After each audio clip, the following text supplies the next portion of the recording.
आज युवा स्वाभिमान पक्षाचे अहिल्यानगर जिल्ह्यामध्ये श्रीरामपूर शहरामध्ये युवा स्वाभिमान पक्षाच्या तर्फे आम्ही कामगार आयुक्तांना 4 महिन्यापूर्वी एक निवेदन दिलं होतं. तर श्रीरामपूर सुविधा केंद्र इथे खूप मोठ्या प्रमाणात भ्रष्टाचार होत आहे. WFC कंपनीमधले जे कर्मचारी इथं काम करत आहे, जे सरकारने महाराष्ट्र शासनाने जे कामगारांचे जे हक्क आहे, जे अधिकार आहे, जे खरे कामगार आहे ते कामगार वंचित राहू नये. त्यांना प्रत्येक गोष्टीचा अनुदान भेटला पाहिजे. ते न भेटता इथं बोगस भरती चालू आहे, बोगस लोकांची इथं कारभार चालू आहे. ते आम्ही हे सरकार जे कार्यालयात जे घडतंय, आम्ही कामगार आयुक्तांना येत्या 6 महिन्यापूर्वी आम्ही या साऱ्या गोष्टीची कल्पना दिली होती व आमच्या तक्रारीनुसार त्याच वेळेस 1 महिन्याच्या आत एका अधिकारीला सस्पेंड करण्यात आले श्रीरामपूर बांधकाम कामगार सुविधा केंद्रामध्ये.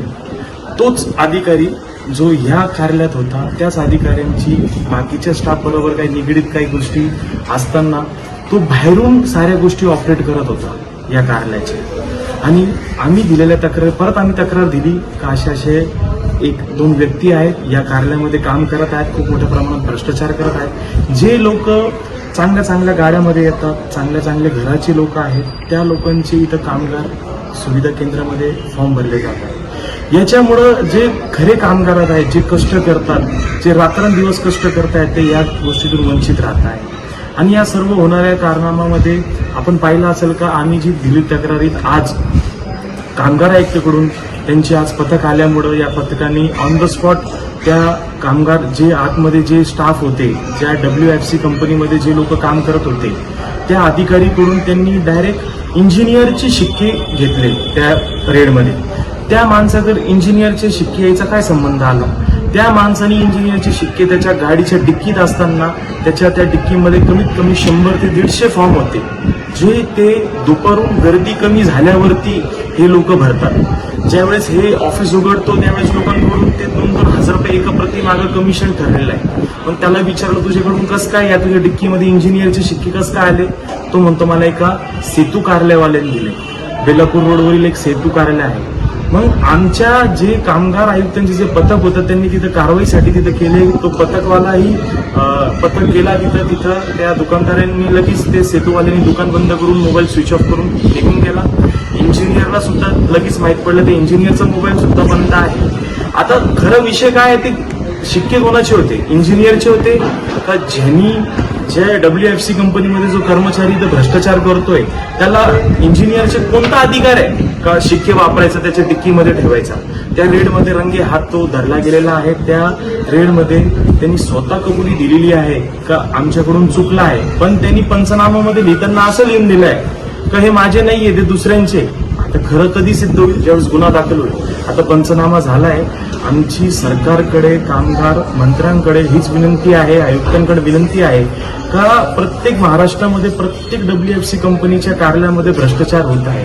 WFC कंपनीला आम्ही कित्येक वेळेस तक्रार केलेली आहे. आमच्या तक्रारीवरून एका कर्मचाऱ्याला काढलं सुद्धा आहे.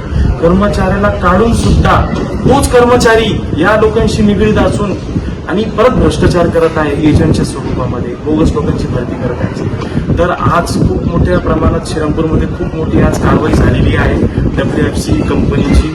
आणि त्या कंपनीमध्ये आमची विनंती आहे का या कामगारांना निलंबित करून कायमस्वरूपी कुठं काम मिळालं नाही पाहिजे या काम करणाऱ्या माणसांना, आणि त्यांच्यावरती गुन्हा दाखल झाला पाहिजे. कारण की एखाद्या वस्तूचे इंजिनियरचे यांच्याकडे जे काही शिक्के सापडले या बोगस केले याच्यामध्ये सर्व सरकारची फसवणूक आहे. सरकारची फसवणूक म्हणजे सर्वसामान्य जनतेचा पैसा आहे, जनतेची फसवणूक आहे. मी विनंती करतो सरकारला का आपल्या जे काही मंडळामध्ये जे काही नियमावली आहेत त्या नियमावलीमध्ये पण थोडासा बदल करण्यात यावा.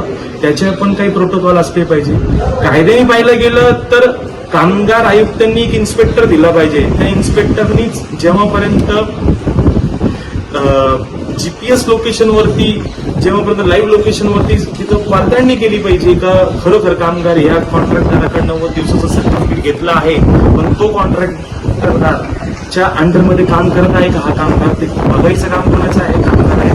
जे काही इन्स्पेक्टर असतील इथं बघणारे, तपासणारे, त्यांनी चेक केलं पाहिजे. ते काय न होता फक्त बोगसगिरी चालू आहे. दिवसातून हजारो फॉर्म भरले जात आहे, कुणी बघत नाही, याच्यात फसवणूक होते, शासनाचा पैसा लुटायचं काम चालू आहे. आज जी काही घटना घडली आहे त्या घटनेचा मी निषेध करतो. आज युवा स्वाभिमान पक्षाच्या तर्फे जे काही आज आम्ही एवढा पाठपुरावा केला, आम्हाला त्याला यश आलेलं आहे. फक्त आमची विनंती आहे का लवकरात लवकर संबंधित अधिकारी आणि ज्याच्या अगोदर हे जे लोक पहिले अधिकारी होते यांच्यावरती गुन्हा दाखल झाला पाहिजे आणि ही विनंती करतो.